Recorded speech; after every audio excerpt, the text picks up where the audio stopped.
History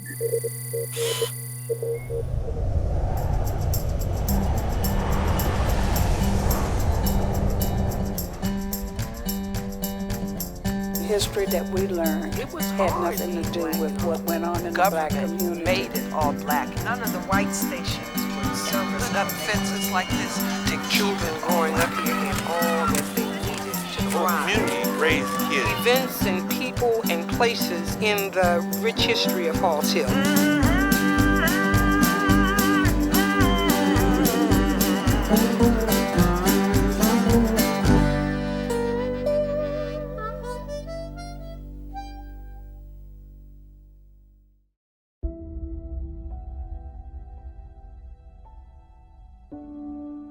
It was hard being black in Arlington.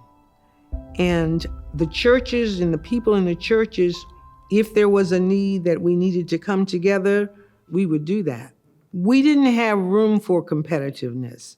We were all poor people trying to make it in this ugly world that we lived in. This was one community. I mean, we had two churches, but it was one community, and we did a lot of things together.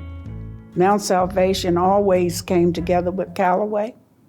And when we would have Vacation Bible School here one week, we would go to Callaway the next week. And then we would have the minister come here sometimes and preach, and the minister from Mount Salvation would go there. And we tried to bond with all of the churches. We have to remember that this is just a building, but the church is also the people, and that's what is important. The people that go out and do things, the people that have worked in the church, the people that have worked in the community, that's what is important, that legacy. To me, this is a wonderful church. I love this church. It's like a family. It actually started in Pelhamtown, and that's when they got together and went from house to house, and they had prayer meeting, and they had services on each Sunday, and then they wanted to buy a place to have a church. And this is when they decided to come to this area to have the church. And they paid $80 for the property that we're on at the present time. I grew up here in Callaway United Methodist Church. It was organized in 1866 on Sag Miller's farm. A gentleman by the name of Sam Smith lived there. We believe he was a laborer there. And he started having prayer services in his home on Sag Miller's farm. And Sag Miller's farm was actually located where the current Knights of Columbus is. Maybe 10 years later, they erected a small church. And the church was in the 4800 block of Lee Highway. We've had churches in 3 different places on Lee Highway. The first formal church was built on this site in 1904. And then they began to have ministers. And Winston Callaway was one of the earlier pastors. And that's the church was named after him. Well, like all churches in the 1800s, right after the Civil War, the churches were the only place that would be owned by African American people in their community. And that was the place where it was like a safe haven. Mount Salvation, like all of the black churches in Arlington County, supported the local businesses, black-owned businesses in the area. It was like a partnership with the local businesses. Everything was centered around the churches in black communities then. Everything was centered around Mount Salvation in Callaway. They served as social places, places for social gathering. For an example, the churches were the largest places in the community, owned by the community. So the school, John M. Langston, was very small. And anything that they needed to have as an event in the school that was a large event, they would host in the churches. Mount Salvation is a place that housed John M. Langston's school. John M. Langston was called summer school at first, and they had the classes here until John M. Langston was built. That's what this community was all about. It was all about ensuring that the children growing up here had all that they needed to thrive. And I think that as Most black churches during that time, during the late 1800s and early 1900s, any important decisions that were made about the community were made in the churches. Well, Callaway was one of 2 churches that opened the doors for meetings to talk about integration of public facilities and schools in the county. It was dangerous to do that then. The Nazi Party, they were here in Clarendon. They had a office on Wilson Boulevard. And when we would have meetings here at the church to try to intimidate the people at the meetings, Rockwell and some of his troopers would just walk in here, storm in here and sit down. My understanding is there were many threats that this church would be burned down. But Callaway continued to host the meetings and to fight for the integration of schools, and all 4 of the students that integrated were from Halls Hill. 2 went to Mount Salvation and 2 went to Callaway. They were the first 4 students to integrate the schools in the state of Virginia.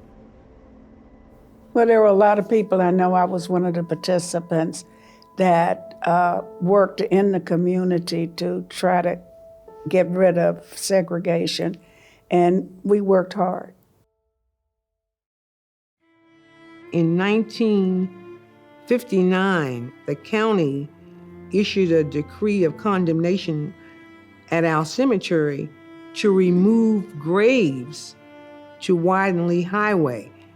They say 6 graves. Our records show 9 graves. I don't know which is accurate, but some graves were removed from the cemetery. And we found out from some of the historians in the state that back then, when they reinterred those bodies, that they wouldn't have necessarily put them in individual graves like they were here. They probably put them in a mass grave, and it's unmarked. So we're still trying to find out where in Coleman Cemetery, because we know where Coleman's is, where those bodies were interred so that we can put a proper marker there. Well, fast forward, we were looking to see if our cemetery would fit the criteria to be a historic designated place in Arlington. During the process, we had what was called probing, where an archaeologist came, and this instrument could detect whether or not there were any graves that were underground that were not visible.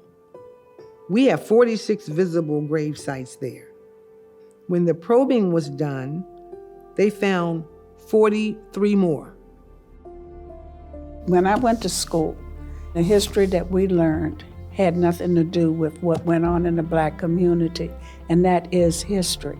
And that is something that everybody should know. We need to know what went on, because there are a lot of Blacks who have done things, and they're not getting anything said about them, and that's not fair. Now, our community has drastically changed. We have a lot of new people in the community. We have $1 million homes next to homes that have been here for 100 years. Callaway continues to make sure that those people are not lost in this new Halls Hill. And the churches continue to try to make sure that those people that need services and need outreach continue to get them through the church. We have a missionary department here that assists anyone who needs help. And actually, during this epidemic, they have sent out cards to families in the neighborhood for food or for whatever that they might need. I want the students to realize and understand and know that the Arlington that they live in today was not always like it is now. That it was once rural, that all of the privileges that these kids have today, they weren't always prevalent for everybody in Arlington County. Just remember that a lot of people fought so that they might have the freedom to obtain a good education. They should feel blessed because Arlington County has a wonderful school system, one of the best school systems in the nation. Arlington at one time was very, very segregated, and it was very difficult to be Black in Arlington. It hasn't always been the Arlington that it is now, and that we have grown and that we have changed. And it's real good, and I'm glad that they can live in this Arlington. But it would be good for them to know the history so that they can have a good respect for what some people have gone through in order for them to be where they are. We all have the same blood, and we need to work together. God put us all here for a reason, and that reason is for us to love one another and work together.